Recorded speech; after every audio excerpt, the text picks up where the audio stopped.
విషర్లా ఉంటాడు, మనం పడిపోవాలని కోరుకుంటాడు. మిమ్మల్ని మీరు పాజిటివ్ పీపుల్ మధ్య పొజిషన్ చేసుకోండి. నువ్వు ఉన్న ఎన్విరాన్మెంట్, నీ చుట్టూ ఉన్న వాళ్ళని బట్టి నీ వాల్యూ ఉంటుందిరా. నెగటివ్ పీపుల్ దగ్గరికి వెళ్ళొద్దు. మన కోసం మనం బతుకుతున్నాం, ఎగ్జిస్టింగ్ కోసం బతుకుతున్నాం. Efforts not matching results. నువ్వు దానికి విజయానికి కావాల్సినంత ఎఫర్ట్స్ నువ్వు పెట్టట్లేదని. వాడు ఎలాంటి వాడంటే మన వెల్ విషర్లా ఉంటాడు, మనం పడిపోవాలని కోరుకుంటాడు. నా రిక్వెస్ట్ ఏంటంటే నెగటివ్ పీపుల్ని దూరం తీసేసేయండి, పక్కన పడేయండి. మిమ్మల్ని మీరు పాజిటివ్ పీపుల్ మధ్య పొజిషన్ చేసుకోండి. నేను చెప్పే ఒక కథ మీకు చెప్తాను. ఓ పిల్లాడు తండ్రి దగ్గరికి వెళ్ళాడు.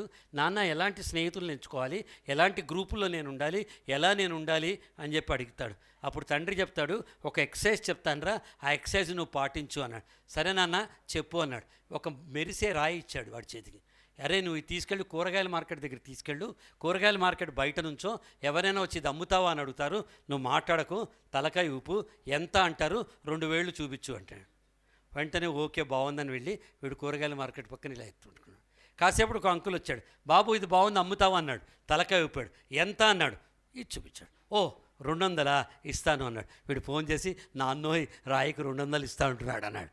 అరే ఉండరా, ఎక్సైట్ కాకు, ఇప్పుడు వెళ్ళి రత్నదీప్ సూపర్ మార్కెట్ పక్కన బంజారా హిల్స్లో నుంచుని అక్కడ ఇదే పని చేయన్నాడు. ఈ రత్నదీప్ సూపర్ మార్కెట్ బయట పోయి నుంచున్నాడు. కాసేపటికి ఒక అంకుల్ వచ్చాడు. వచ్చి బాబు ఇది అమ్ముతావా అన్నాడు. తలకాయ ఊపాడు. ఎంత అన్నాడు. 2 వేలు చూపించాడు. ఓ 2,000 నేను ఇస్తానన్నాడు. వీడు ఫోన్ చేసి, నా అన్నో వీడు 2,000 ఇస్తా అంటున్నాడు అన్నాడు. నువ్వు ఉండరా బాబు, ఇదే ఎక్సైజ్ ఇప్పుడు వెళ్ళి జాయ్ అల్కాస్ డైమండ్ షోరూమ్ లోపల రిసెప్షన్ ఏరియాలో పట్టుకుని ఉంచో అన్నాడు. వీడు వెళ్ళి జాయ్ అల్కాస్ అట్లాంటి డైమండ్ షోరూంలో లోపలికి వెళ్ళి పట్టుకుని నుంచున్నాడు. నుంచోగానే కాసేపటికి అంకుల్ వచ్చాడు. ఎంత అన్నాడు. అమ్ముతావా అన్నాడు. తలకాయ ఊపాడు.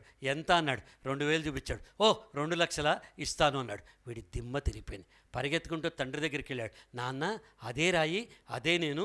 ఒకడేమో 200 ఇస్తా అంటున్నాడు, ఒకడేమో 2,000 ఇస్తా అంటున్నాడు, ఒకడేమో 2 లక్షలు ఇస్తా అంటున్నాడు. ఎందుకు నాన్న అన్నాడు. పిచ్చోడా, నువ్వు ఉన్న ఎన్విరాన్మెంట్, నీ చుట్టూ ఉన్న వాళ్ళని బట్టి నీ వాల్యూ ఉంటుందిరా. నెగటివ్ పీపుల్ దగ్గరికి వెళ్ళొద్దు, పాజిటివ్ పీపుల్ చుట్టూ పెట్టుకో అన్నా. ఇప్పుడు మీ అందరి విలువ 2 లక్షలు. మీ విలువ ఎంత? ఎందుకంటే మనం పాజిటివిటీ అనే డయాస్ మీద కూర్చున్నాం, ఇక్కడ నుంచున్నాం. మన కోసం మనం బతుకుతున్నాం, ఎగ్జిస్టింగ్ కోసం బతుకుతున్నాం.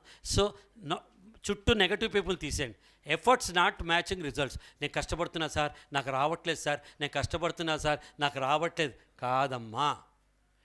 నువ్వు దానికి విజయానికి కావాల్సినంత ఎఫర్ట్స్ నువ్వు పెట్టట్లేదని.